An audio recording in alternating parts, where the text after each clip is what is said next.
व्याख्यामुद्रां करसरसिजैः पुस्तकं शङ्खचक्रे बिभ्रद्भिन्नस्फटिकरुचिरे पुण्डरीके निषण्णः अम्लानश्रीरमृतक्षतैरंशभिप्लावयन् मामाविर्भूयादनगमहिमा मानसे वागधीशः नमस्ते प्राणेश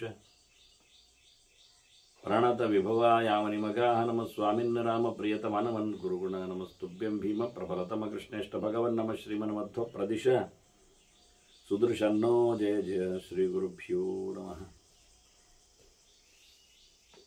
नारायणं सुरगुरुं जगदेकनाथं भक्तप्रियं सकललोकनमस्कृतं च त्रैगुण्यवर्जितमजं विभुमाद्यमीशं वन्दे भवग्रहम् अमरासुरसिद्धवन्द्यं नारायणं नमस्कृत्य नरं चैव नरोत्तमं देवीं सरस्वतीं व्यासं ततो जयमुदीरे।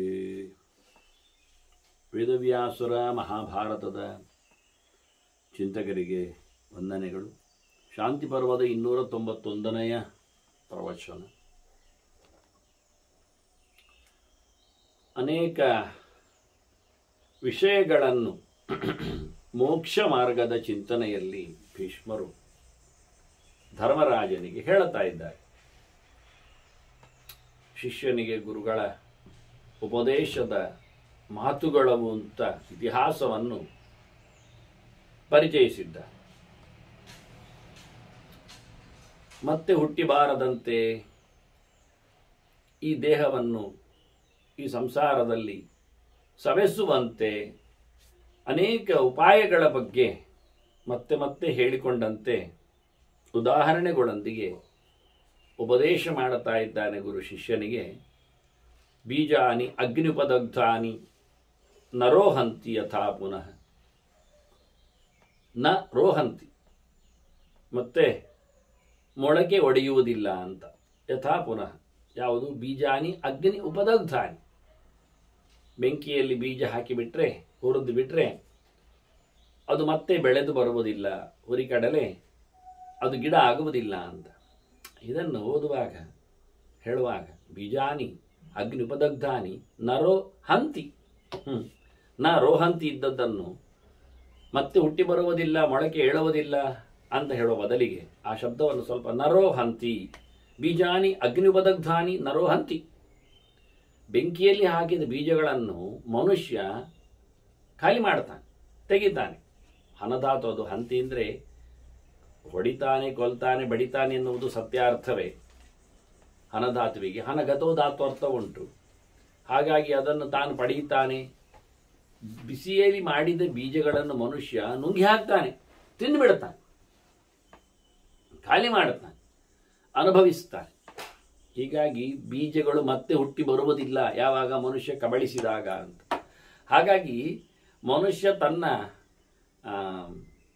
ಕರ್ಮಗಳನ್ನು ಸವೆಸಿಕೊಂಡರೆ, ಅದರ ಫಲವನ್ನು ಉಂಡು ಬಿಟ್ಟರೆ, ಪ್ರಾರಬ್ಧ ಕಳೆದಾಗ ಮತ್ತೆ ಹುಟ್ಟಿ ಬರುವುದಿಲ್ಲ ಅನ್ನುವ ಸೊಗಸು ಇಲ್ಲಿದೆ.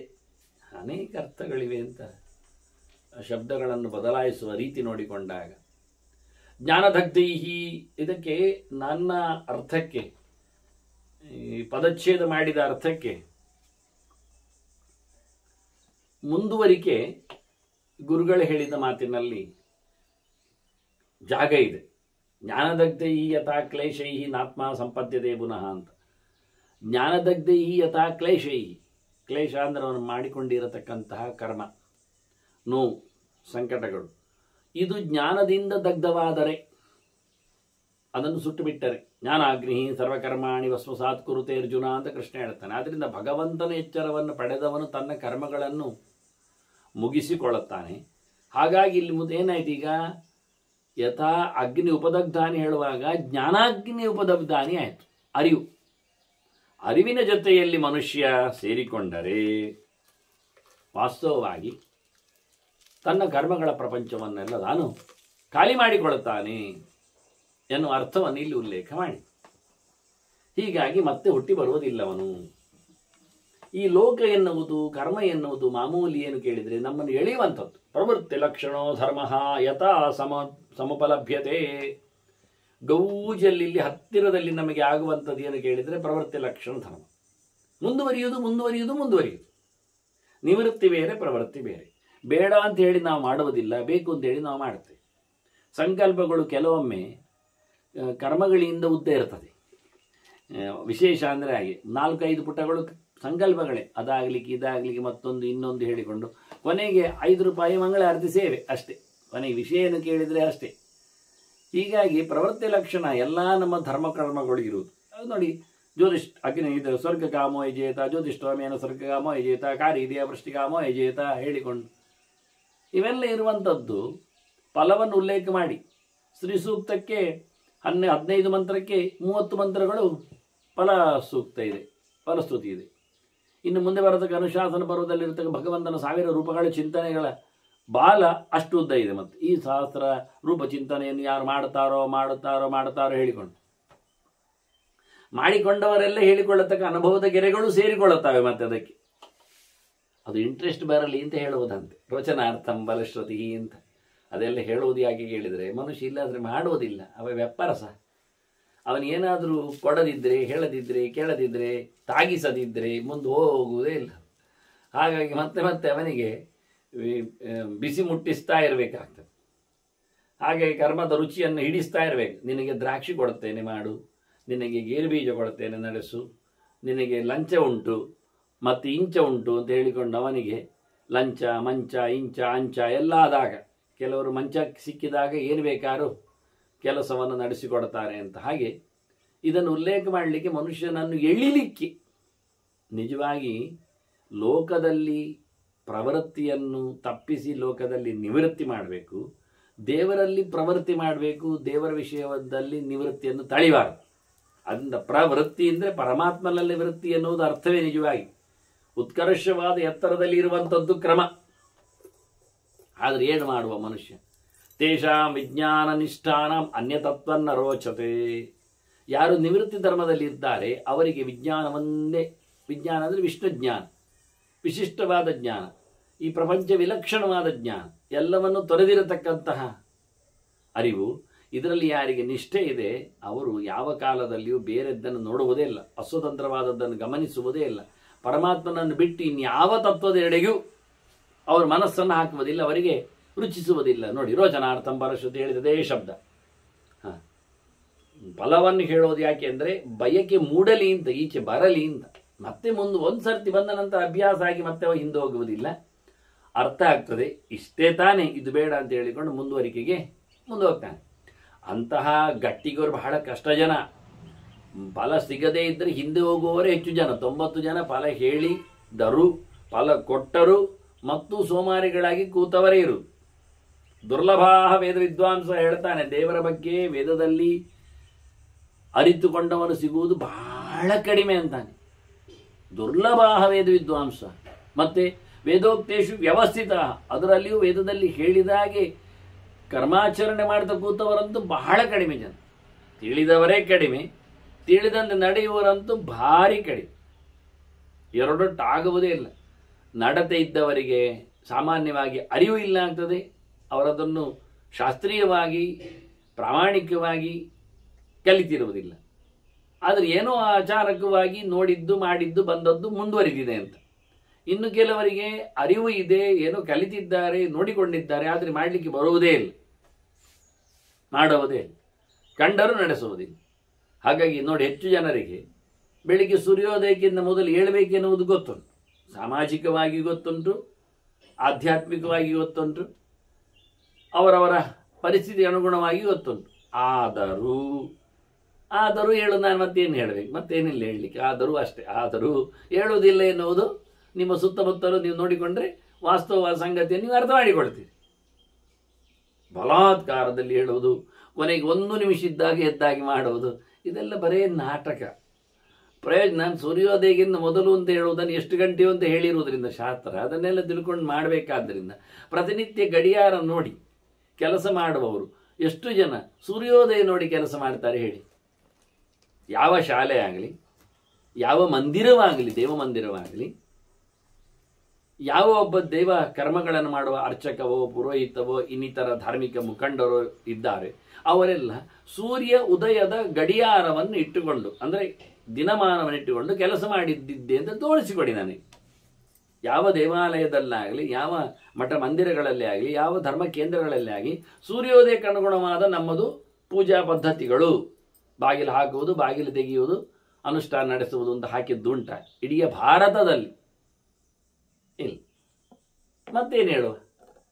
ಹೀಗಾಗಿ ನಮಗೆ ಗೊತ್ತಿದ್ದರೂ ನಾವು ನಡೆಸಿಕೊಡುವುದಿಲ್ಲ, ನಡೆಸಿಕೊಳ್ಳುತ್ತಾ ಬಂದಿದ್ದರೂ ತಿಳ್ಕೊಳ್ಳಿಕ್ಕೇನು ಹೋಗುವುದಿಲ್ಲ. ಅದನ್ನ ಹೇಳ್ತಾನೆ, ಬಹಳ ಜನ ಸಿಗುವುದಿಲ್ಲ ರೀ ಭಗವಂತನ ಬಗ್ಗೆ ಎಚ್ಚರ ಪಡೆದವರು, ಅದಕ್ಕಾಗಿ ಶಾಸ್ತ್ರವನ್ನು ಅರಿತವರು, ಅದರಂತೆ ನಡೆಸಿಕೊಂಡು ಬಂದವರು ಇಲ್ಲ ಅಂತ, ಗುರು ಇಲ್ಲ ಅಂತ. ಪ್ರಯೋಜನ ಮಹತ್ವಾತ್. ನಿಜವಾಗಿ ವೇದ ಎನ್ನುವುದರ ಬಗ್ಗೆ ಒಂದು ಮಾತು ಬರ್ತದೆ, ಆಚಾರ್ಯ ಮಧ್ವರದನ್ನು ಎತ್ತಿಕೊಳ್ಳುತ್ತಾರೆ. ವೇದ ಅಲ್ಲಿ ಧರ್ಮಪುಷ್ಪ, ಅರ್ಥಪತ್ರ, ಕಾಮಪಲ್ಲವ ಸಂಯುತ, ಮಹಾಮೋಕ್ಷ ಫಲೋ ವೃಕ್ಷ, ವೇದೋಯಂ ಸಮುದೀರಿತ ಅಂತ. ವೇದ ಅಂದರೆ ಅದು ಎಲ್ಲವನ್ನು ಕೊಡುವಂಥದ್ದು ಎನ್ನುವುದರಲ್ಲಿ ಏನು ತಪ್ಪಿಲ್ಲ. ಧರ್ಮ, ಅರ್ಥ, ಕಾಮ, ಮೋಕ್ಷ 4 ಚತುರ್ವಿಧ ಪುರುಷಾರ್ಥ ಪ್ರದ. ಮನುಷ್ಯನಿಗೆ ಬಯಸಿದ್ದನ್ನು ಕೊಡುವುದರಲ್ಲಿ ಎಕ್ಸ್ಪರ್ಟ್.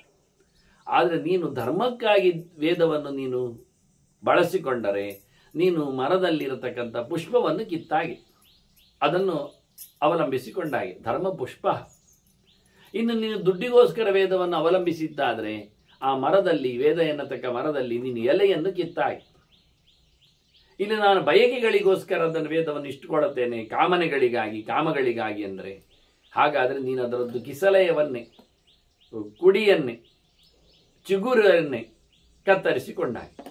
ಅಂದ್ರೆ ಏನಾಯ್ತು? ಈಗ ಚಿಗುರು ಕತ್ತರಿಸಿದ್ರೆ ಎಲೆ ಇಲ್ಲ, ಎಲೆ ತೆಗೆದು ಬಿಟ್ರೆ ಹೂ ಇಲ್ಲ, ಹೂವನ್ನು ಕಬಳಿಸಿ ಬಿಟ್ರೆ ಹಣ್ಣಿಲ್ಲ. ಮೋಕ್ಷ ಫಲೋ ವೃಕ್ಷ. ನಿಜವಾಗಿ ವೇದದಲ್ಲಿ ಪಡೆಯಬೇಕಾದೇನು ಕೇಳಿದ್ರೆ ಹಣ್ಣು. ನಾವು ಹಣ್ಣಿಗಾಗಿ ಮರವನ್ನು ಸಾಕಿದ್ದೇವೆ ಇಟ್ಟುಕೊಳ್ಳಿ. ಒಂದು ಜಾಂಬು ಹಣ್ಣಿಗಾಗಿ, ಇದು ಜಂಬೂದ್ವೀಪ, ಜಂಬೂ ಫಲ, ಅದಕ್ಕಾಗಿ ನಾವು ಮರವನ್ನು ಸಾಕಿದ್ದೇವೆ ಇಟ್ಟಾಗ ಏನು ಚಂದ ಅದರದ್ದು ಕುಡಿ, ಚಿಗುರೆಲೆ. ಅದ್ಭುತವಾಗಿದೆ. ಒಂಥರ ಕೆಂಪು, ಹಸಿರು ಕೆಂಪಿನ ಮಿಶ್ರ ತಳಿ, ಜೊತಾಡಿರ್ತದೆ, ಮೃದುವಾಗಿರ್ತದೆ. ಕಿತ್ತು ತಿನ್ಲಿಕ್ಕಂತೂ ತುಂಬ ಖುಷಿ. ಕಿತ್ತು ಅದನ್ನು ಕಿವಿಯಲ್ಲಿಟ್ಕೊಳ್ಳಬಹುದು, ಅದನ್ನು ಜೊತಾಡಬಹುದು, ಅದನ್ನು ಹಿಚುಕಿ ಪರಿಮಳವನ್ನು ಆಸ್ವಾದಿಸಬಹುದು. ಒಂದು ಜಂಬಿನ ಪರಿಮಳ ಬರ್ತದೆ, ತಿಂದಾಗ ಅದರದ್ದು ಒಂಥರ ಒಗರು ಪರಿಮಳವು ಅಥವಾ ರುಚಿಯೂ ಇರ್ತದೆ. ಅಲ್ಲಿ ಮುಗಿದೋಯ್ತು. ನೀವು ಕಿಸಲೆಗಳನ್ನು ತೆಗೆದರೆ ಮತ್ತೆ ಅದರಲ್ಲಿ ಎಲೆ ಇಲ್ಲ, ಹೂ ಇಲ್ಲ, ಹಣ್ಣಿಲ್ಲ. ಹಾಗೆ ಬಿಟ್ಟರೆ ಅದು ಎಲೆ ಆಗ್ತದೆ. ಎಲೆ ಆದ ನಂತರ ಭಾಳ ಚೆನ್ನಾಗಿರುತ್ತೆ, ದಪ್ಪ ಎಲೆ, ಹಸಿರು ಎಲೆ. ಅದನ್ನೆಲ್ಲ ಕಿತ್ತು ಬಿಟ್ಟರೆ ಮತ್ತೆ ಎಲೆಯನ್ನು ಕಿತ್ತು ಹಾಕಿದರೆ, ಎಲೆಯನ್ನು ಕತ್ತರಿಸಿ ಎಲ್ಲ ಅದನ್ನು ಅನುಕೂಲಕರವಾಗಿ ಡಿಶಸ್ ಮಾಡಿ ತಿನ್ನಲಿಕ್ಕೆಲ್ಲ ಬರ್ತದೆ. ಹಾಗೆ ಮಾಡಿದರೆ ಮತ್ತೆ ಅದರಲ್ಲಿ ಹೂ ಇಲ್ಲ, ಆ ಮರ ಪೆಟ್ಟು ತಿಂತದೆ, ಹಣ್ಣಾಗೋದಿಲ್ಲ. ಸರಿ, ಹೂ ಬಂತು. ಒಂದು ನೋಡಬೇಕು ಜಂಬೂ ಹೂ, ಆ ಕುಸುರುಗಳು ಬಹಳ ಚಂದವಾಗಿ, ಒಂದು 100,000 ಸಾವಿರಾರು ಅದರಲ್ಲಿ ಸಣ್ಣ ಸಣ್ಣ ಕುಸುರುಗಳಿದ್ದು ಒಂಥರ ಗೊಂಚಲಿನಾಗೆ ಹೂ ಕಾಣ್ತದೆ. ಅದನ್ನು ಕಿತ್ತು ಬಿಟ್ರೆ ಹಣ್ಣಿಲ್ಲ. ಅದು ಕಚ್ಚಿ ತಿನ್ನಲಿಕ್ಕೆ ಬರುತ್ತೆ ಹೂವಿನ ವಿಷಯ, ಆದರೆ ಅದು ಹಣ್ಣಲ್ಲ. ಅದೇ ಮತ್ತೆ ನೀವು 1-2 ವಾರ ಕಾದರೆ ಅದಲ್ಲಿಗೆ ಹಣ್ಣಾಗ್ತದೆ, ಹಣ್ಣಾಗ್ತದೆ, ಕಲರ್ ಬರ್ತದೆ, ಬಹಳ ಚಂದವಾದಂತಹ. ಆಗ ಅತಿ ಸುಂದರವಾದಂತಹ ನೀರಿನ ಒಂದು ಸಾಂದ್ರತೆ ಇರತಕ್ಕ ಒಂದು ಹಣ್ಣು ನಮಗೆ ಸಿಗ್ತದೆ. ಹಾಗೆ ವೇದವನ್ನು ನೀವು ಯಾವುದಕ್ಕೆ ಬಳಸ್ತೀರಿ ಅಂತ, ಬಯಕೆಗಳನ್ನು ಪಡೀಲಿಕ್ಕೆ ವೇದವನ್ನು ಉಪಯೋಗಿಸಿಕೊಂಡ್ರೆ ನಿಜವಾಗಿ ಮೋಕ್ಷ ಎನ್ನತಕ್ಕ ದೊಡ್ಡ ಫಲವನ್ನು ಕೊಡುವ ವೇದ ಅಲ್ಲಿ ಕರಟಿ ಹೋಗಿದಾಗಿ ಕೈಯಲ್ಲಿ. ಅದರ ಪ್ರಯೋಜನ ಮಹತ್ವಾತ್ವ ಅಂತ, ದೊಡ್ಡ ಪ್ರಯೋಜನವನ್ನು ಇಟ್ಟುಕೊಂಡು ವೇದವನ್ನು ದುಡಿಸಿಕೊಳ್ಳಲಿಕ್ಕೆ ಉಂಟು, ಅದು ಪ್ರಧಾನ. ಅಂತಹ ಮಾರ್ಗವನ್ನು ಮಾರ್ಗಮಿಚ್ಚಂತಿ ಸಂಸ್ತುತಂ. ಇದು ಎಲ್ಲರೂ ಸ್ತೋತ್ರ ಮಾಡತಕ್ಕ, ಸ್ತುತಿಸುವ, ಎಲ್ಲರೂ ಒಪ್ಪುವ, ಎಲ್ಲರೂ ಹೇಳುವ, ಎಲ್ಲರೂ ಹೊಗಳುವ ದಾರಿ ಯಾವುದು ಕೇಳಿದರೆ ಮೋಕ್ಷ ಮಾರ್ಗ. ಹೋದವರು ಇದ್ದವರು ತಿಳಿಸಿಕೊಡುವುದೇನು ಕೇಳಿದರೆ ಆತ್ಯಂತಿಕವಾದ ಸುಖವನ್ನು ಪಡೆಯುವ ವ್ಯವಸ್ಥೆ. ಇಲ್ಲಿ ಕೇವಲ ಸುಖದ ನಿರೀಕ್ಷೆ, ಸುಖ ಬರುವಾಗಲೇ ಕರಟಿ ಹೋಗ್ತದೆ, ದುಃಖ ಭೂಯಿಷ್ಠವಾಗಿಯೂ ಸುಖದ ಅನುಭವ ಆಗುವುದು. ಒಂದು ಊಟ, ಆಗೋ ಜಲಿ ಸುಖವೇ ಹೇಳ್ತೀರಲ್ಲ, ಹೌದು, ಬಡಿಸುವವನಿಗೆ ಯಾತನೆ. ನಾವೇ ಬಡಿಸಿಕೊಂಡು ಊಟ ಮಾಡಿದರೆ ದುಃಖ ಸಮೇತ ಊಟ ಸುಖದ್ದು ಅಷ್ಟೇ.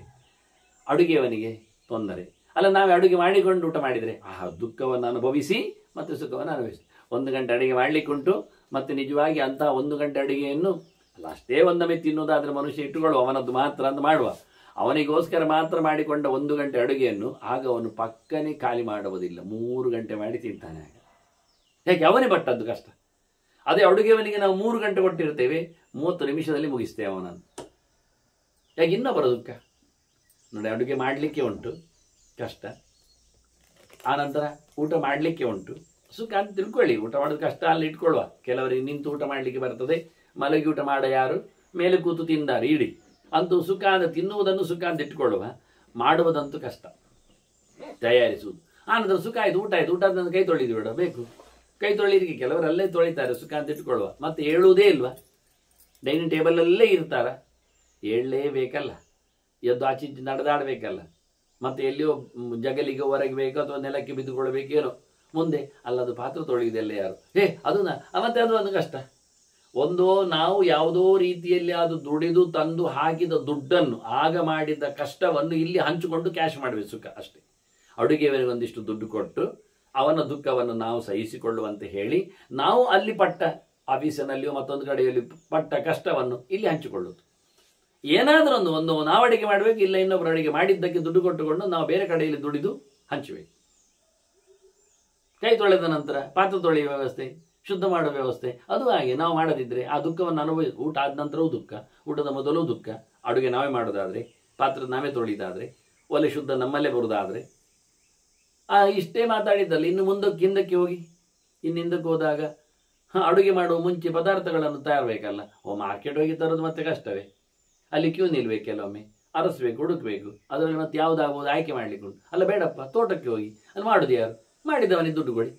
ನೋಡಿ ಎಲ್ಲಿ ಕಷ್ಟ, ತೋಟದಲ್ಲಿ ದುಡಿಬೇಕು ಕಷ್ಟ, ಅದನ್ನು ಮತ್ತೆ ಸರಿ ಮಾಡಬೇಕು ಮಿಲ್ಲುಗಳಲ್ಲಿಯೋ ಮತ್ತೊಂದು ಕಡೆಯಲ್ಲಿಯೋ, ಅದು ಕಷ್ಟ. ಆನಂತರ ಅಡುಗೆಯಲ್ಲಿ ಕಷ್ಟ, ಆನಂತರ ಊಟ ಮಾಡಿದ್ದಂತ ಪಾತ್ರೆ ತೊಳೆದು ವ್ಯವಸ್ಥೆ ಮಾಡಿ ಮುಗಿಯುವುದಿಲ್ಲ. ಬೇಡ, ಆಗದು ಊಟ ಮಾಡುವುದೇ ಬೇಡ. ನಾವು ಸುಖಪಟ್ಟದ್ದನ್ನು ಮಾತ್ರ ಗಮನಿಸಿದ್ದೇವೆ, ದುಃಖಪಟ್ಟದ್ದನ್ನು ಮರೆತೇವೆ. ಯಾಕೆ? ಅದು ದೊಡ್ಡ ಸುಖ ಅಂತ ಹೇಳಿಕೊಂಡು ನಿರೀಕ್ಷೆ ಮಾಡಲಿಕ್ಕೆ. ಊಟದೊಂದು ಸುಖ ಉಂಟಲ್ಲ ಹೇಳಿಕೊಂಡು ಈ 5-6 ಕಷ್ಟಗಳನ್ನು ಯಾರ್ಯಾರದ್ದು, 100 ಜನರ ದುಃಖ. ನಮಗೆ 100 ಬಗ್ಗೆ ಆಗಬೇಕು. ಉಪ್ಪು ಬೇಕು, ಉಪ್ಪಿನ ಫ್ಯಾಕ್ಟ್ರಿ ದೊಡ್ಡಾಡೋದು ನೋಡಬೇಕು, ಸಮುದ್ರ ಬದಿಯಲ್ಲಿ ಅವನ ಬೆವರು ಇಳಿಯುವ ಕತೆ ಕೇಳಬೇಕು. ನಮಗೆ ಒಂದಿನ ಸಮುದ್ರದ ಹತ್ತಿರ ಹೋದರೆ ಅಯ್ಯೋ ಬಿಸಿಲು ಮತ್ತೊಂದು ತಾಪ ಅಂತ ಹೇಳ್ತೇವೆ. ಅವನ ಕತೆ, ಉಪ್ಪು ಮಾಡುವವನ ಕತೆ, ಹುಳಿ ಕೊಯ್ಯುವವನ ಕತೆ, ಮೆಣಸು ಘಾಟು ಅದರ ಜೊತೆಯಲ್ಲಿ ತೊಟ್ಟು ತಕ್ಕೊಂಡು ಅವತಾಡಬೇಕು. ಎಲ್ಲ ದುಡ್ಡಿನಲ್ಲಿ ನಾವು ಅದನ್ನು ಅಳಿತೇವೆ ಹೇಳಿದರೆ ಆ ದುಡ್ಡಿಗೋಸ್ಕರ ನಾವು ಬೆವರು ಸುರಿಸಿದ್ದಲ್ಲೇ ಹಾಕುವುದು. ಇಲ್ಲಿಗೆ ಕಷ್ಟ ಎಲ್ಲ ಕಡೆ ಉಂಟು. ಅವನಿಗೆ ಆ ಕಷ್ಟ ಇಲ್ಲ, ಆಫೀಸಿನಲ್ಲಿ ಕಷ್ಟ ಇಲ್ಲ, ತಲೆ ಬಿಸಿ ಇಲ್ಲ, ಏನಾದರೂ ಹೆಚ್ಚು ಕಡಿಮೆ ಆದರೆ ಅವನಿಗೆ ಯೋಚನೆಗೆ ಬರುವುದಿಲ್ಲ. ಅವನು ತೋಟದಲ್ಲಿ ದುಡಿತಾನೆ, ಫಿಸಿಕಲಿ ಮಾಡ್ತಾನೆ, ನೀವು ಮೆಂಟಲಿ ಮಾಡ್ತಾನೆ. ಒಟ್ಟಾರೆ ಕಷ್ಟಗಳು ಸಹಜವಾಗಿ ಎಲ್ಲ ಕಡೆ ಇದೆ. ಅದನ್ನು ಆಚೀಚೆ ಮಾಡಿಕೊಂಡು ಒದ್ದಾಡಿಕೊಂಡು ಸುಖ ಅಂತ ಹೇಳಿಕೊ ಪ್ರತಿಯೊಬ್ಬರಿಗೂ ನಾವು ಹೇಳೋದಷ್ಟೆ. ಇಡೀ ದಿನ ಓಡಾಡೋದು ಭಾರಿ ಸುಖ ಅವನಿಗೆ, ರಿಕ್ಷಾದವನಿಗೆ. ಅವನ ಹತ್ರ ಕೇಳಿ ಹೇಳುತ್ತಾನೆ ಯಾರಿಗೆ ಬೇಕು ಅಂತ. ಬಾಯಿ ಹೀಗೆ ಪ್ರತಿಯೊಂದು ಕಡೆಯಲ್ಲಿ ಇರತಕ್ಕಂಥ ವ್ಯವಸ್ಥೆ ನೋಡಿಕೊಂಡು ಪ್ರಯೋಜನ ಮಹತ್ವಾರ್ಥ ಮಾರ್ಗ ಮಿಚ್ಚಂದಿ ಸಂಸ್ತುತ ಮೇಡಿದು. ಇದು ಪರಿಪೂರ್ಣವಾದಂತಹ ಸುಖವನ್ನು ಅನುಭವಿಸುವ ಒಳ್ಳೆಯ ಮಾರ್ಗ ಅಂತ ನೋಡಿಕೊಂಡು ದೊಡ್ಡ ಪ್ರಯೋಜನ ಇದೆ ಅಂತ ಹೇಳಿ ತಿಳಿಸಿಕೊಟ್ಟಿದ್ದಾರೆ ಅಂತ ವೇದದ ಬಗ್ಗೆ ಬಹಳ ದೊಡ್ಡದಾದ ಚಿಂತನೆ ಕೊಡ್ತಾರೆ. ವೇದಸ್ಯ ನ ವಿದುರ್ಭಾವಂ ಅಲ್ಲ, ವೇದ ಎಂಥದ್ದು? ವೇದ ಎಲ್ಲ ಕರ್ಮವನ್ನು ಹೇಳುತ್ತದೆ, ಹಾಗೆ ಮಾಡು ಹೀಗೆ ಮಾಡು ಅಂತ. ಅದು ಮಾಡಿದರೆ ಮಾಡುವುದರಲ್ಲೇ ನಮಗೆ ಒಂದು ಖುಷಿ ಅಂತಾರೆ. ಅದು ಹೇಳಿದೆ ಅಂತ ಮಾಡೋದು ನಾವು. ಬೆಪ್ಪ ಹಾಗಲ್ಲಪ್ಪ. ವೇದಸ್ಯ ನವಿದುರ್ಭಾವಂ, ವೇದ ಏನು ಹೇಳ್ತದೆ ಅಂತ ನಿನಗೆ ಗೊತ್ತುಂಟ? ನೀನು ವೇದದಲ್ಲಿ ಏನು ಹೇಳ್ತದೆ ಅಂತ ನಿನಗಿಷ್ಟ ಬಂದದ್ದು ಹೇಳಿದ ಹೊರತು ವೇದದ ಅರ್ಥ ಯಾವುದು ಗೊತ್ತುಂಟ? ಮತ್ತೆ ಅವನು ಹೇಳ ಅಕ್ಷೈರ್ಮಾದೀವ್ಯ ಕೃಷಿಮಿತ್ ಕೃಷಸ್ವ. ಬಹಳ ಚೆನ್ನಾಗಿ ವೇದ ಹೇಳ್ತದೆ. ಏನು? ಅಕ್ಷೈರ್ಮಾದೀವ್ಯ, ಜೂಜ ಆಡಬೇಡ. ಅಕ್ಷ ಅಂದರೆ ದಾಳ, ಕಾಳು. ಜೂಜ ಆಡಬೇಡ. ಅಕ್ಷೈ ಅದ್ಯೂತದ ಕಾಳುಗಳಿಂದ ಆಡಬೇಡ. ಮಾದೀವ್ಯ ಆಡಬೇಡ. ಮತ್ತೆ ಕೃಷಿಮಿತ್ ಕೃಷಸ್ವ, ನೀನು ಕೃಷಿ ಮಾಡು. ಅಲ್ಲಿ ಆಡುವ ಬದಲಿಗೆ ಇಲ್ಲಿ ತೋಟದಲ್ಲಿ ಕೆಲಸ ಮಾಡು. ಯಾಕೆ? ಹೊಟ್ಟೆ ತುಂಬುತ್ತದೆ. ಆಡಿದ್ರೆ ಹೊಟ್ಟೆ ತುಂಬುತ್ತದೆ. ಖುಷಿ ಆದ ನಂತರ ಹಸಿವೆ ಆಗ್ತದಲ್ಲ, ಆಗ ಜೋರು ದುಃಖ ಆಗ್ತದಲ್ಲ, ಹೊಟ್ಟೆ ನೋವು ಆಗ್ತದೆ, ಸಾಯ್ಲಿಕ್ಕೆ ಪರಿಸ್ಥಿತಿ ಬರ್ತದೆ. ಎಂತ ಮಾಡ್ತಾನೆ ಆಗ? ಅಲ್ಲ ಆಡು ಕಾಯಿ ತಿನ್ಲಿಕ್ಕೆ ಆಗ್ತದ? ಇಲ್ಲಲ್ಲ. ಅಲ್ಲಿ ದುಡ್ಡು ಬರ್ತದೆ ಅಂತ ಹೇಳ್ತಾನೆ. ದುಡ್ಡು ಕಳ್ಕೊಂಡ್ರೆ ಎಲ್ಲಿ ಉಂಟು? ಆದ್ದರಿಂದ ನೀನು ಕೃಷಿ ಮಾಡು, ಕೃಷಿ ಮಾಡಿದ ನಂತರ ಒಂದಿಷ್ಟು ಒಟ್ಟಾಗ್ತದೆ ಸೊತ್ತುಗಳು, ಆ ಕೃಷಿಯಲ್ಲಿ ಆಡು. ಅದು ಆಟದ ಹಾಗೆ, ತೋಟದಲ್ಲಿ ಆಟ, ಅದು ತೆಗೆಯುವುದು, ಇದು ನಡುವುದು, ಇದು ಇಡುವುದು, ಅದು ಒಳ್ಳೇದು ಮಾಡೋದು. ಆಗ ಫಿಸಿಕಲಿ ಚೆನ್ನಾಗಿರ್ತದೆ, ಮೆಂಟಲಿ ಅನುಕೂಲ ಆಗ್ತದೆ, ತಿನ್ಲಿಕ್ಕೂ ಸಿಗ್ತದೆ. ಇದು ವೇದದ ಕಥೆ ಅಲ್ವಾ? ತಿನ್ಲಿಕ್ಕೆ ಕೆಲಸ ಮಾಡು ಹೇಳ್ತದೆ, ಆಡುವುದು ನಿಲ್ಲಿಸು.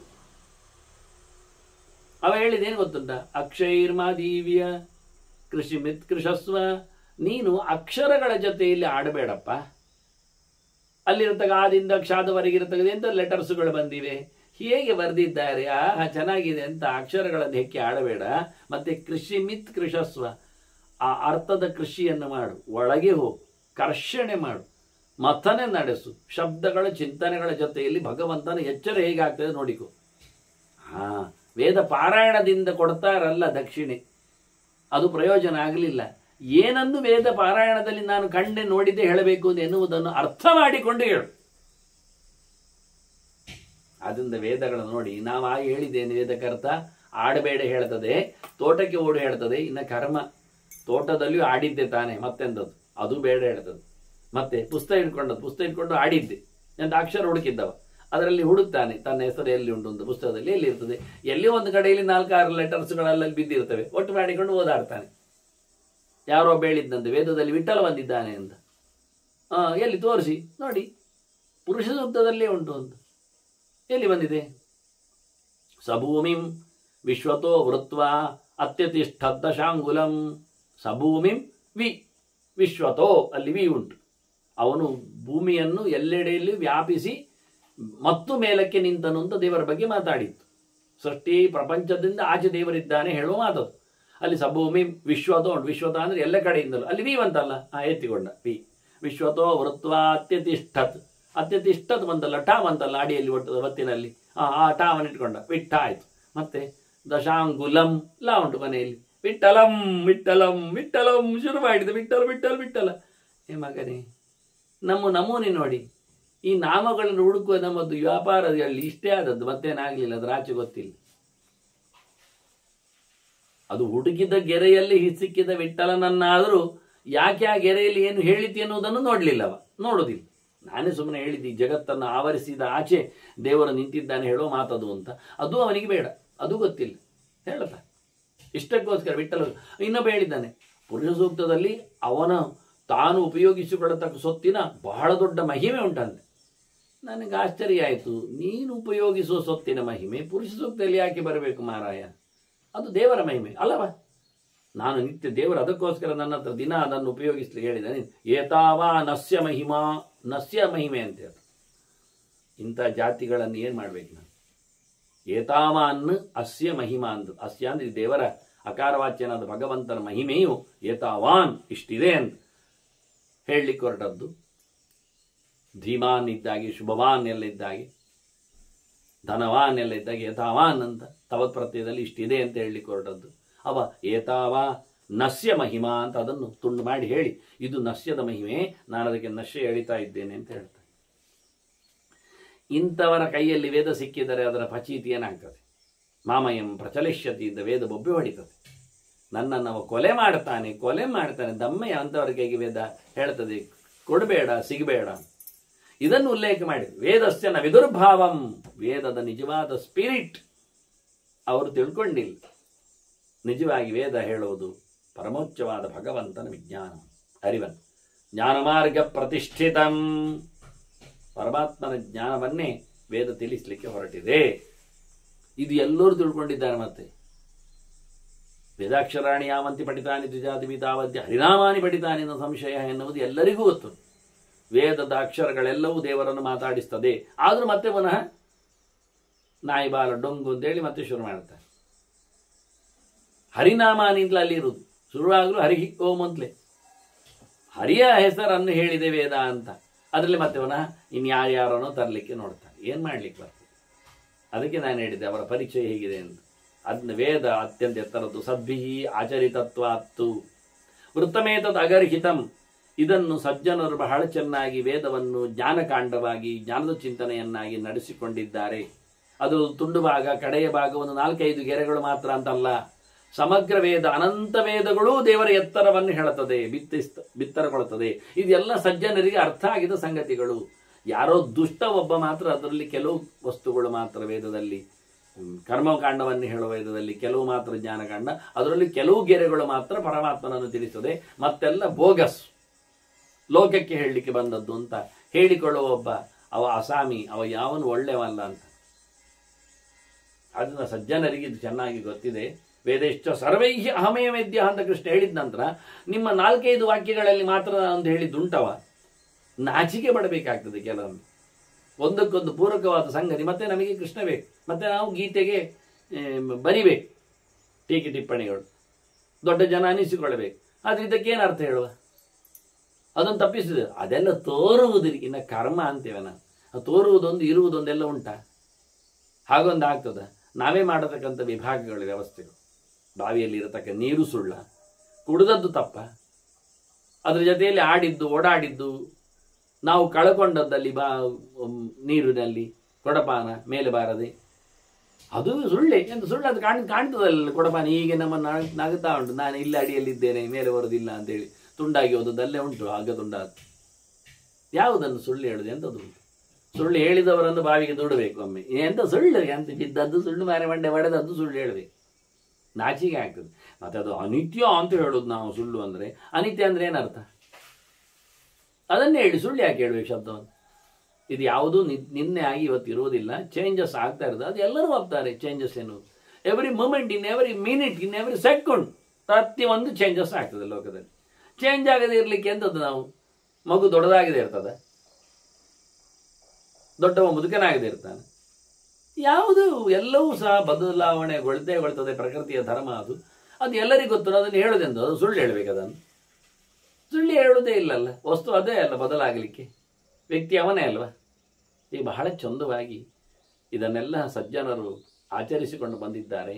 ಯಾರಿದನ್ನು ಆಚರಿಸುವುದಿಲ್ಲ, ಉಪಯೋಗಿಸಿಕೊಳ್ಳಿಲ್ಲ, ಸುಳ್ಳು ಹೇಳುತ್ತಾರೆ, ಅವರು ನಿಜವಾಗಿ ಸಜ್ಜನರಲ್ಲ ಅಂತ ಹೇಳ್ತೇವೆ. ಸದ್ವಿ ಆಚರಿತತ್ವ ವ್ರತಮೇತತ್ ಅಗರ್ಹಿತ.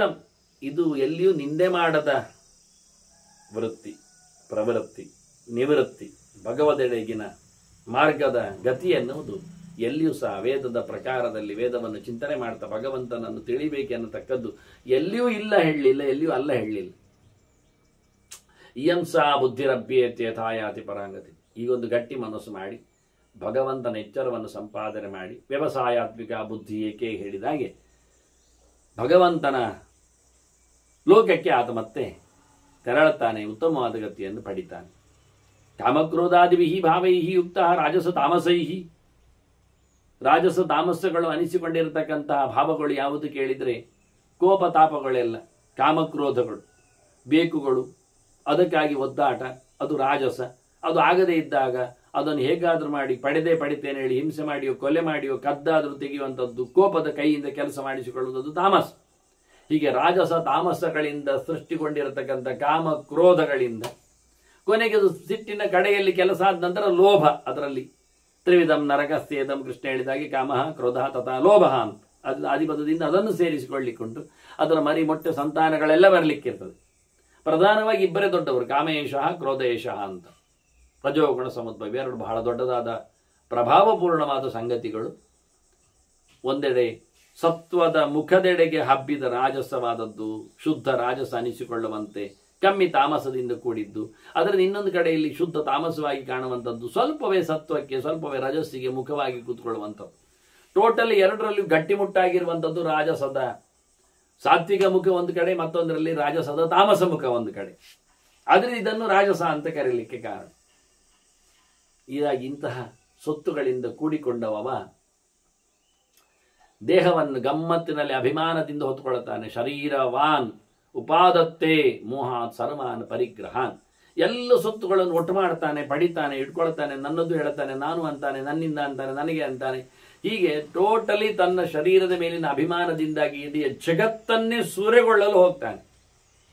ಸಾಲದೆ ಸಂಸಾರವನ್ನು ವಿಸ್ತರಿಸಿಕೊಳ್ಳುತ್ತಾನೆ. ಗಂಟು ಮೂಟೆ ಕಮ್ಮಿಯಾಗದ್ದೆ ಮಂಡೆಯ ಮೇಲೆ ಮತ್ತಷ್ಟು ಹೊರೆಗಳನ್ನು ಹಾಕಿಕೊಳ್ಳುತ್ತಾನೆ. ತಾನೊಬ್ಬನೇ ಈಜಲಾರದೆ ಮುಳುಗಿಕೊಂಡು ನೀರು ಕುಡಿದುಕೊಂಡು ಉಪ್ಪು ಕಡಲಿನಲ್ಲಿ ಬೆಂದು ಹೋಗ್ತಾ ಇದ್ದವ ಸಾಲದ್ದಕ್ಕೆ ಕೈಕಾಲುಗಳ ಜೊತೆಯಲ್ಲಿ ಮತ್ತೆ ತನ್ನವರು ಅಂತ ಹೇಳಿಕೊಂಡವರನ್ನೆಲ್ಲ ಕಟ್ಟಿಕೊಳ್ಳುತ್ತಾನೆ. ಅದು ಸಣ್ಣದಾದ ಹರಿಯುವ ಬಿಡಿಸಿಕೊಳ್ಳಬಹುದಾದ ಸಂಕಲೆಗಳಿಂದಲ್ಲೆಲ್ಲ, ಕಬ್ಬಿಣದ ಘನಘೋರವಾದ ಸಂಕಲೆಗಳಿಂದ ಕಲ್ಲು ಗುಂಡಗಳಂತೆ ಅವುಗಳನ್ನೆಲ್ಲ ಮತ್ತಷ್ಟು ಹಾಕಿಕೊಂಡು ನೋಡಿ, ಬಹಳ ಗಮ್ಮತ್ತಿರ್ತದೆ.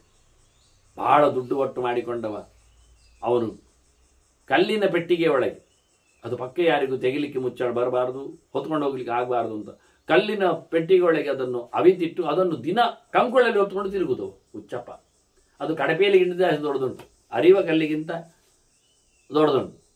ಅದರದ್ದು ಯಾರಿಗೆ ಪಕ್ಕ ಯಾರಿಗೂ ತಗೊಂಡು ಹೋಗ್ಲಿಬಾರದು, ಕಳ್ಳರು ಕದ್ದರು 100 ಮೈಲಿಗಿಂತ ಆಚೆಗೆ ಹೇಳ್ಕೊಂಡು ಹೋಗ್ಲಿಕ್ಕೆ ಬಾರದಷ್ಟು ಭಾರ ಇರಬೇಕು ಅಂತ ಮಾಡಿಕೊಂಡಿದ್ದಾನೆ. ಇದನ್ನು ಇವತ್ತಿನ ಹೊತ್ಕೊಳ್ತಾ ಇದ್ದಾನೆ ಇವ ಮಹಾಕಳ್ಳ.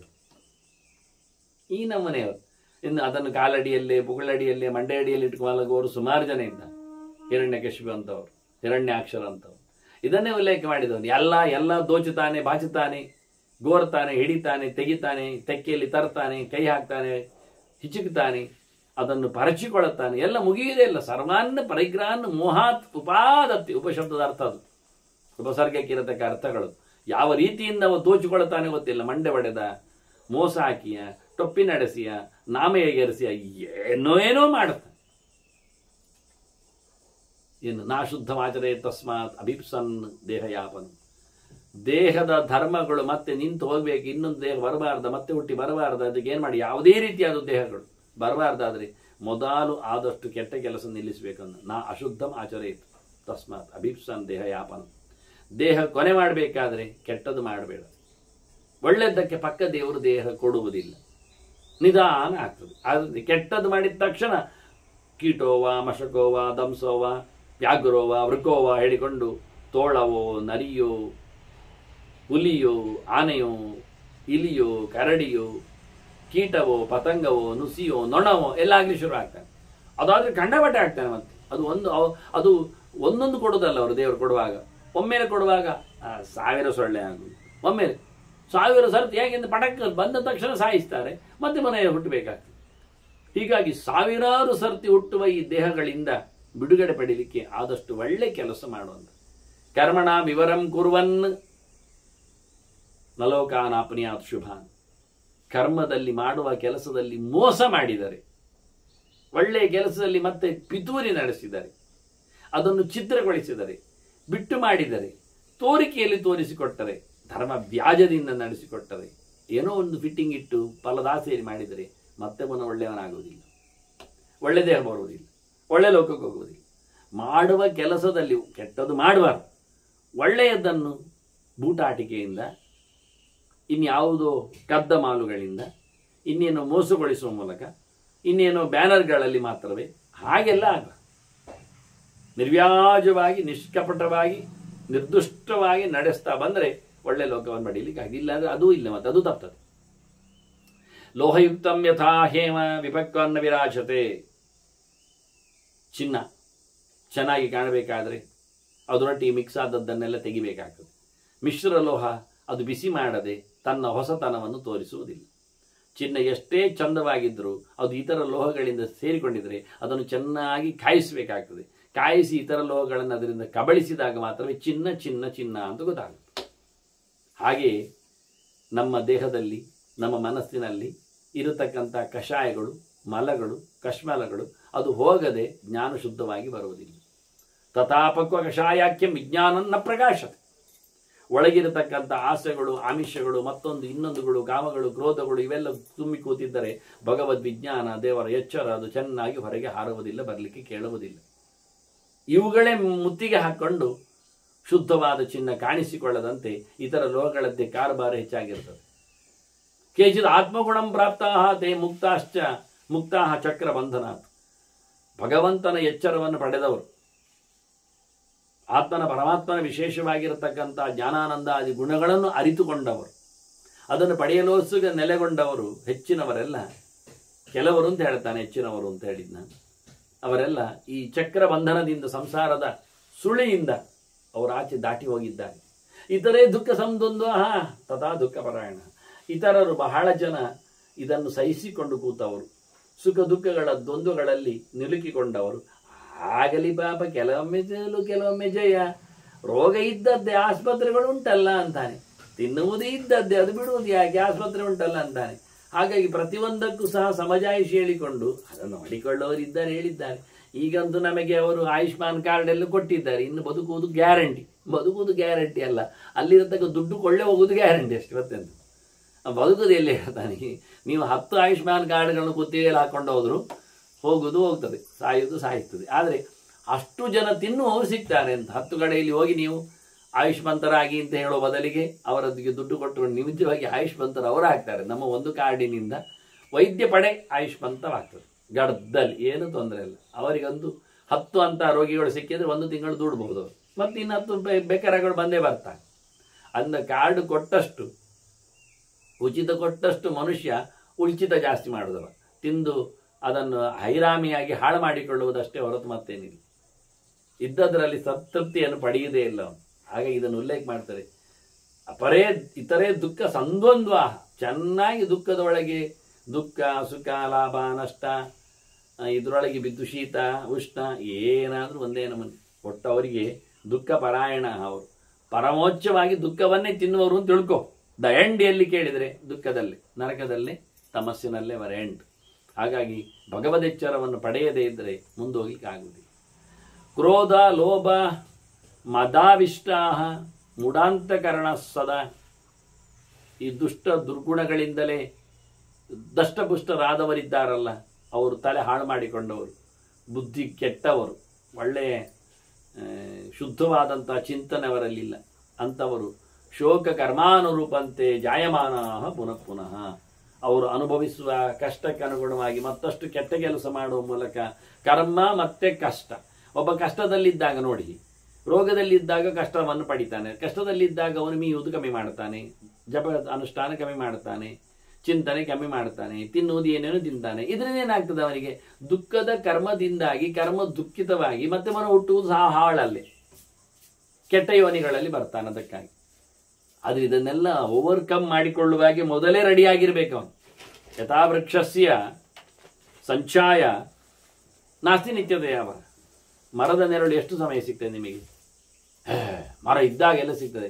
ತಡಿ ಮಾರ್ರೆ, ಮರ ಇರ್ತದೆ, ಸೂರ್ಯ ಇರಬೇಕಲ್ಲ. ಹೌದು, ಸೂರ್ಯ ಅದರ ಎದುರು ಬಂದರೆ, ಮರ ಅಪೋಸಿಟ್ ಸೈಡಲ್ಲಿದ್ದರೆ ನೆರಳಲ್ಲಿ ಬರೋದು, ಆಚೆ ಬರ್ತದೆ.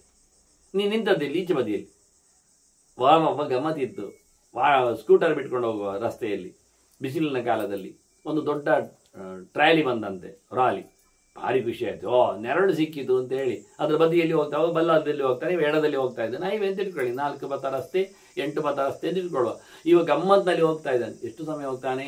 ನನಗೆ ನೆರಳು ಬಂದಿದೆ, ಒಳ್ಳೆ ಅಡ್ಡ ಹಿಡಿದಿದ್ದಾನೆ ಒಬ್ಬ, ಗೋಡೆಯಾಗಿ ಉಂಟು. ಯಾವಾಗ? ಒಂದೋ ಇವ ಲಾರಿ ತಪ್ಪಿಸುವವರೆಗೆ, ಒಂದ ಲಾರಿಯವ ಇವನನ್ನು ತಪ್ಪಿಸುವವರೆಗೆ, ಇಲ್ಲ ಇನ್ಯಾವುದೋ ವಾಹನಗಳು ಅದರ ಎಡೆಯಲ್ಲಿ ಬಂದು ಹೋಗುವವರೆಗೆ. ಎಷ್ಟು ಸಮಯ ನಿಮಗೆ ಲಾರಿಯ ನೆರಳೆ ಸಿಗ್ತದೆ ದಾರಿಯಲ್ಲಿ? ಎಷ್ಟು ಸಮಯ ಅಂತ ಹೋಗ್ತೀರಿ? ಹೀಗೆ ಬದುಕಿನಲ್ಲಿ ಮರದ ನೆರಳು ನಮಗೆ ಇದಾದರೆ ಲಾರಿ ಹೋಗ್ತಾ ಉಂಟು, ನಾವು ಹೋಗ್ತಾ ಇದ್ದೇವೆ ಅಂತ. ಮರದ ಹತ್ತಿರದಲ್ಲಿ ನಾವು ದಾರಿ ನಡಿವೆ. ಅವ ಗಮತಿದ್ದ, ಅವನು ನಡಿಕೊಂಡು ಹೋಗ್ಲಿಕ್ಕೆ ಉಂಟವನು 8-6 ಮೈಲ್ ಹೋಗ್ಲಿಕ್ಕೆ ಅವನಿಗೆ. ಯಾವುದೋ ಒಂದು ಕೆಲಸ, ಹಳ್ಳಿ, ಅಲ್ಲಿ ವಾಹನ ಇಲ್ಲ, ವ್ಯವಸ್ಥೆ ಇಲ್ಲ. ಆಗ ಏನು ಮಾಡಿದ? 4-6 ಮೈಲ್ ನಡಿಲಿಕ್ಕೆ ಉಂಟು, ಸುಮಾರು 1 ಗಂಟೆ ಆಗ್ತದೆ ನಡಿಲಿಕ್ಕೆ ಉಂಟು. ಹೇಳಿದ, ಶುರು ಮಾಡಿದ. ಶುರು ಮಾಡೋದು ದೊಡ್ಡ ಮರ ಬಂತು, ಒಳ್ಳೆ ನೆರಳು ಬಂತು ಅವನಿಗೆ.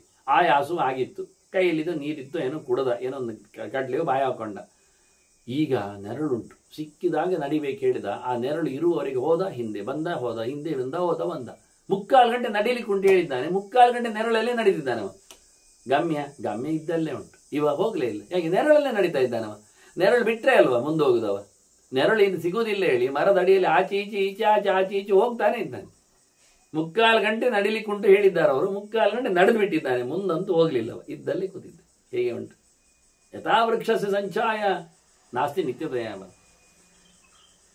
ಯಾವುದು ಸಂಸಾರದಲ್ಲಿ ನಮಗೆ ನೆರಳು ಅಂತ ಹೇಳಿಕೊಂಡು ಯಾವುದೋ ಒಂದನ್ನು ಅಂಬಲಿ ಗಂಜಿಯನ್ನು ಅಪ್ಪಿಕೊಂಡು ನಾವು ಕೂತು ಬಿಟ್ರೆ ಇಷ್ಟೇ ಆಗುದಂತ ಅಲ್ಲೇ ಇರಬೇಕಾಗ್ತದೆ, ಮತ್ತೆಲ್ಲ ಮುಂದೆ ಹೋಗುದಿಲ್ಲ. ಅದು ನಿತ್ಯವ. ಯಾರಾದರೂ ಸಹಾಯ ಮಾಡ್ತಾರ? ಕೊಡೆ ಇಳಿಲಿಕ್ಕೆ ಬರ್ತದ? ಎಷ್ಟು ಸಮಯ ಅಂತ ಕೊಡೆ ಬದುಕಿರ್ತದೆ? ನಮಗಿಂತ ಜಾಸ್ತಿ ಕೊಡೆ ಬಾಳಿಕೆ ಇಲ್ಲ, ಯಾವುದಿಲ್ಲ.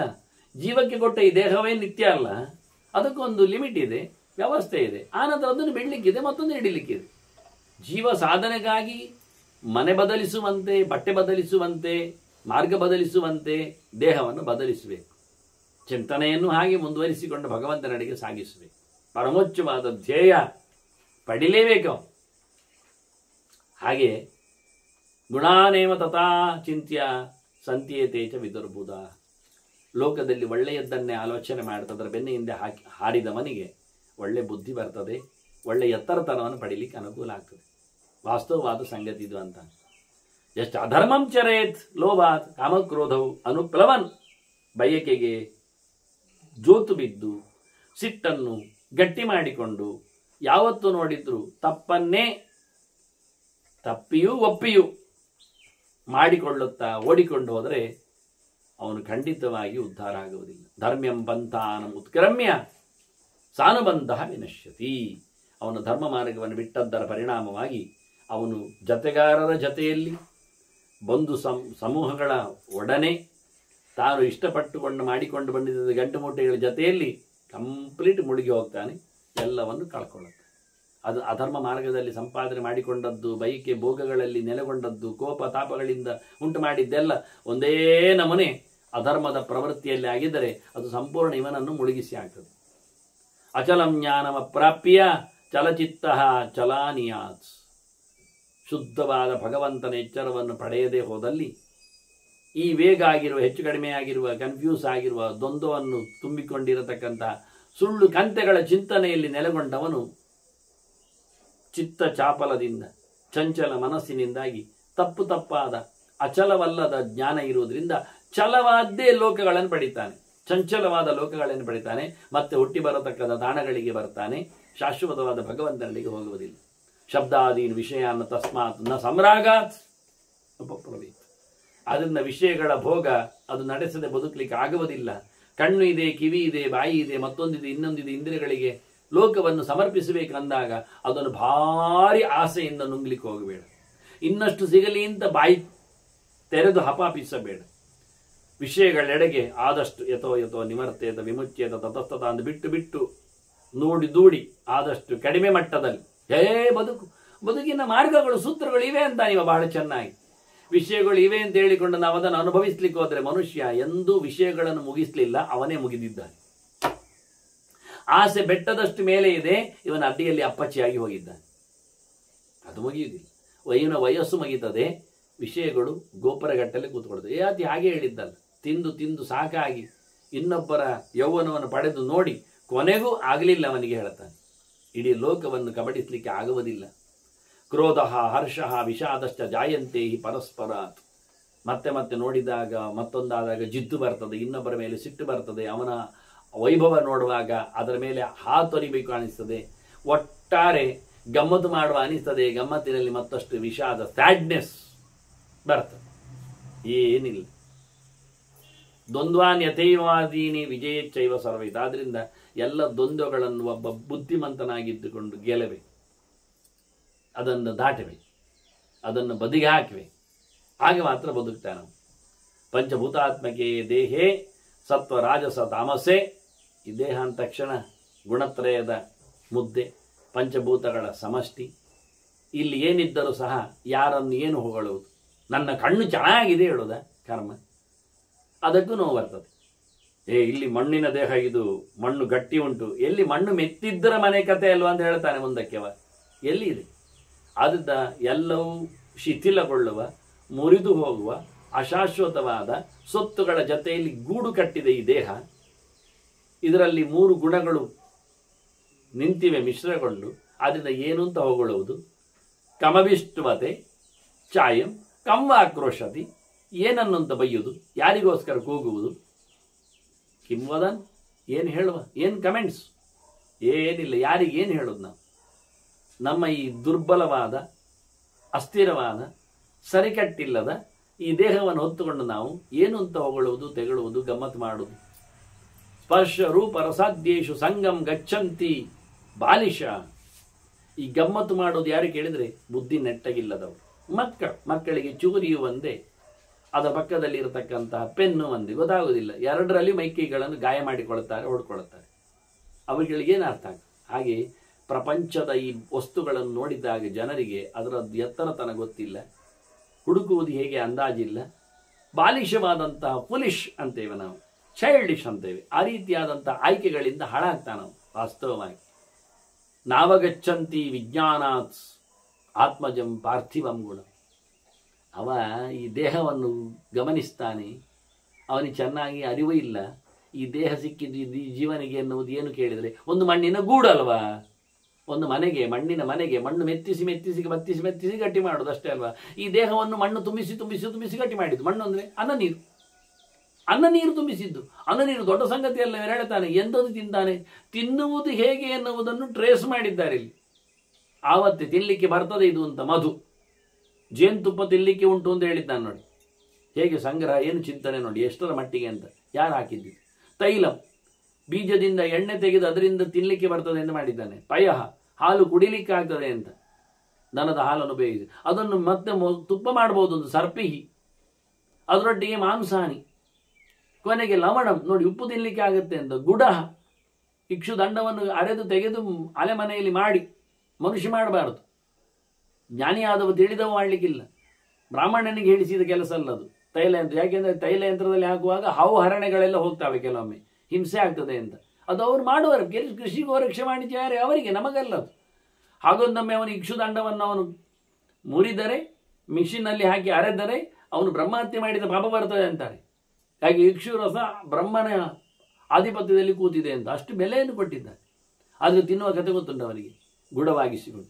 ಇವೆಲ್ಲ ಎಂಥದ್ದು? ಧಾನ್ಯಾನಿ ಫಲಮೂಲಾನಿ, ನೆಲದಡಿಯಲ್ಲಿ ನೆಲದ ಮೇಲೆ ಬೆಳೆಯುವ ಧಾನ್ಯಗಳು ಫಲಮೂಲಗಳು ಎಲ್ಲವೂ ಏನು? ಮೃದ್ವಿಕಾರಾಹ ಸಹಾಂಬಸ, ನೀರು ಒಳಗೆ ಎರಳ್ಕೊಂಡಿದೆ, ಅದು ನೀರಿನ ಜೊತೆಯಲ್ಲಿ ಬಂದಿದೆ. ಈ ದೇಹ ಏನು ಕೇಳಿದರೆ ಅನ್ನ ನೀರಿನ ದೇಹ ಅಂದರೆ ಮಣ್ಣಿ ನೀರಿನ ಕಥೆ ಇದು. ಮನೆಯನ್ನು ಯಾವ ನೆಲೆಯಲ್ಲಿ ನಾವು ಮಣ್ಣು ಮೆತ್ತಿಸಿ ಮೆತ್ತಿಸಿ ಗಟ್ಟಿ ಮಾಡ್ತೇವೆ, ಹಾಗಿದ್ದಕ್ಕೆ ಮಣ್ಣು ನೀರು ಮೆತ್ತಿಸಿ ಮೆತ್ತಿಸಿ ಗಟ್ಟಿ ಮಾಡಿತ್ತು. ಮಣ್ಣು ಮೆತ್ತಿಸಲಿಕ್ಕೆ ನೀರಿನ ಒಟ್ಟಿಗೆ ಹಾಕಬೇಕು, ತಟ್ಟಲಿಕ್ಕೆ. ಹಳೇ ಕಾಲದ ಪಾಗಾರ ನಾನು ನೋಡಿದ್ದೆ, ನಾನೇ ಕಟ್ಟಿದ್ದೆ.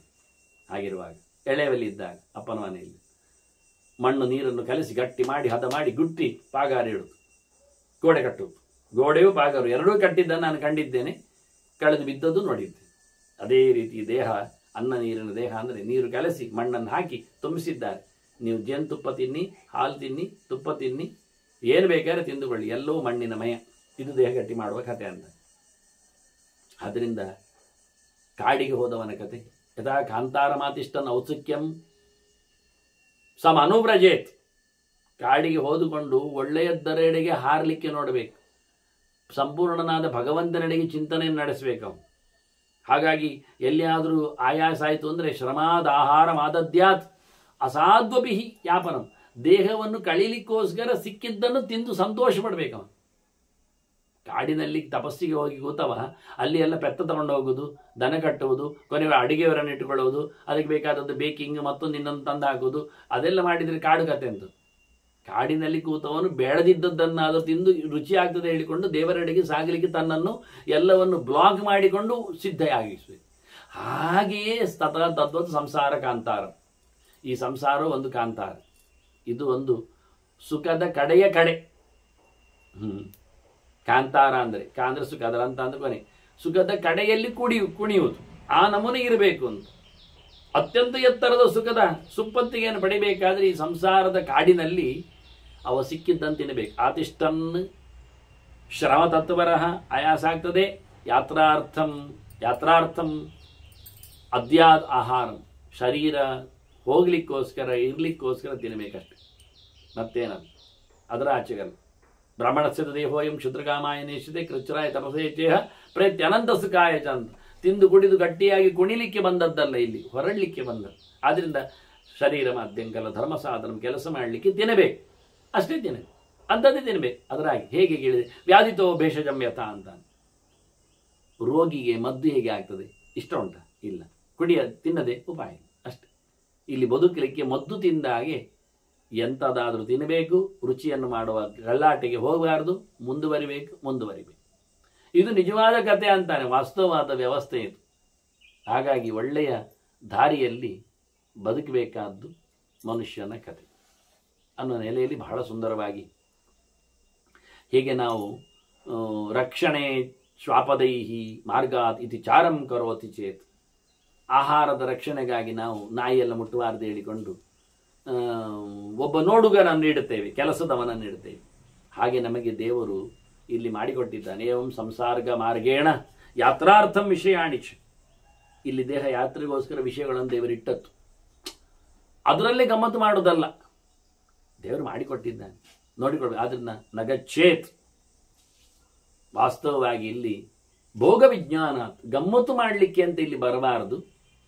ಚೆನ್ನಾಗಿ ತಿಳ್ಕೊಂಡ ಭಗವದ್ ಎಚ್ಚರದಿಂದ ಇಲ್ಲಿಂದ ತೆರಳಲಿಕ್ಕೆ ನೋಡಬೇಕು. ವಾಸ್ತವವಾಗಿ ಉನ್ಮಾರ್ಗೆ ನಪತೇತ್, ದಾರಿ ತಪ್ಪಿಸಿ ಇಲ್ಲಿಯ ಭೋಗಗಳನ್ನು ಅನುಭವಿಸಿ ತಿನ್ಲಿಕ್ಕೋಸ್ಕರ ಬದುಕುವುದು ಮಾಡೋದು, ಅದಕ್ಕೆ ಅಂತ ಇರಬಾರದು. ಬದುಕಿದ್ದಾಗಿ ತಿನ್ಲಿಕ್ಕೆ ಇರಬೇಕು ಅಂತ ಮಾಡಬೇಕು. ಹಾಗೆ ಬಂದಾಗ ತಸ್ಮಾದ ದುಃಖದೋ ಮಾರ್ಗ, ದುಃಖ ಇಲ್ಲದ ಮೋಕ್ಷದ ದಾರಿ ಎನ್ನುವುದು ಅದು ನಿಜವಾಗಿ ದೊಡ್ಡದನಿಸ್ತದೆ. ಆಸ್ಥಿತಃ ತಮ್ಮನು ಪಶ್ಯತಿ, ಅಥವಾ ಭಗವಂತನನ್ನು ಈ ದಾರಿಯಲ್ಲಿ ನಿಂತವನು ಚೆನ್ನಾಗಿ ತಿಳಿಯಲಿಕ್ಕೆ ಸಮರ್ಥನಾಗ್ತಾನೆ, ಹೊಂದಲಿಕ್ಕೆ ಆಗ್ತಾನೆ. ಅದಕ್ಕೋಸ್ಕರ ಎಲ್ಲಿ ಹೋಗಬೇಕು?